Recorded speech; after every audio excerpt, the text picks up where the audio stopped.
Hello, today we are going to be working with Creo 2.0 and we are going to be using a revolve and pattern.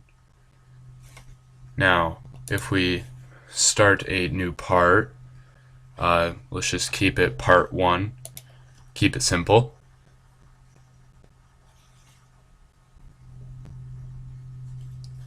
Now,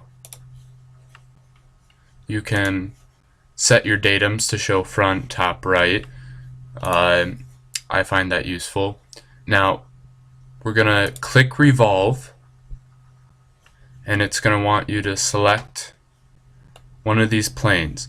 Now, it's not like Extrude tool. So, if you're creating a part, you have to think which way it is oriented. So, if you are looking at the front of something that was revolved, it most likely was revolved on the right datum.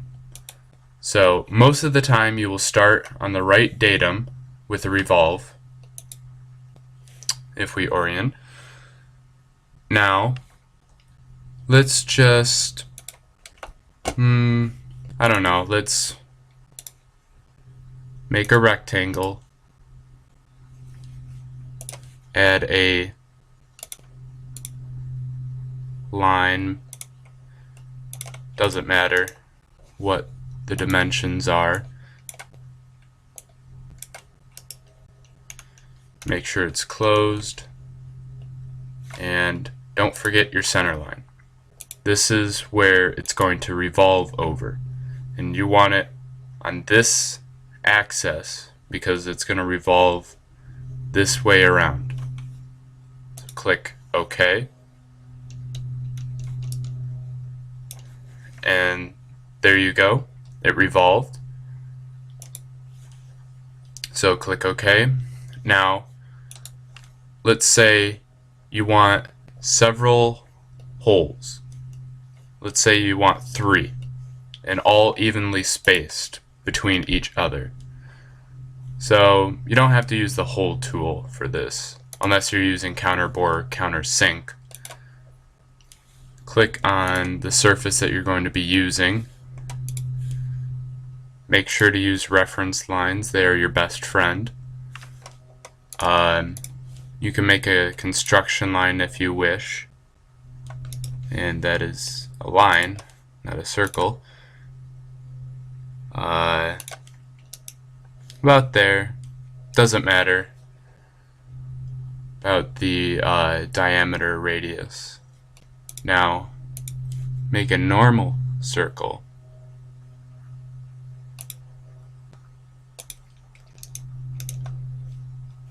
Okay, it's all good. Cut it out, and there you go.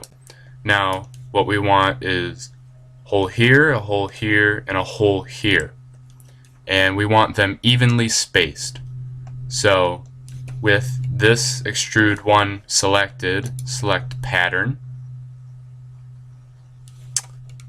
go over here and click axis, and select the axis of the entire part, or what you want it to axis around. And we have 4 there, change it to 3, and you could know that it's whatever angle it is, but this fits. It fits all the holes that you want around the axis. It makes it a lot easier than knowing it off the top of your head or calculating.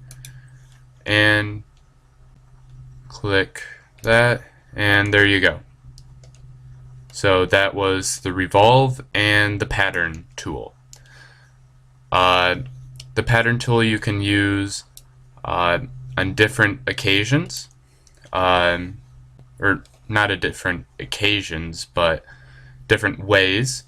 So let's make an extrude here. Once again, using this, close. Let's make a circle, just a random circle. Doesn't matter.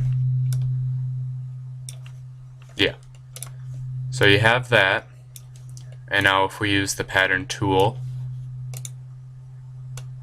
if you want to do direction,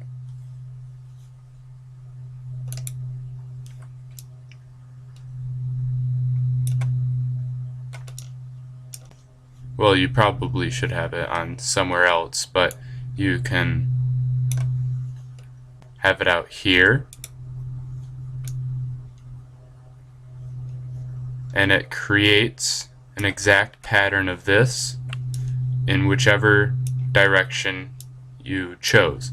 So I could have chosen the right datum and it would have gone either way depending on which way I wanted it to go, or I could have had it on the front right here and it would have gone up and down.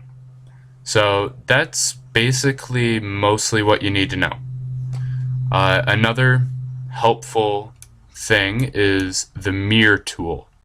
That is, it's somewhat similar to the pattern, I think. Not a lot of people say so, but if you wish to mirror it, it makes it a lot easier. And you mirror it over a datum, click OK, and there you go. Okay, well that was Revolve tutorial and a little bit of a pattern tutorial, and I added a mirror in there.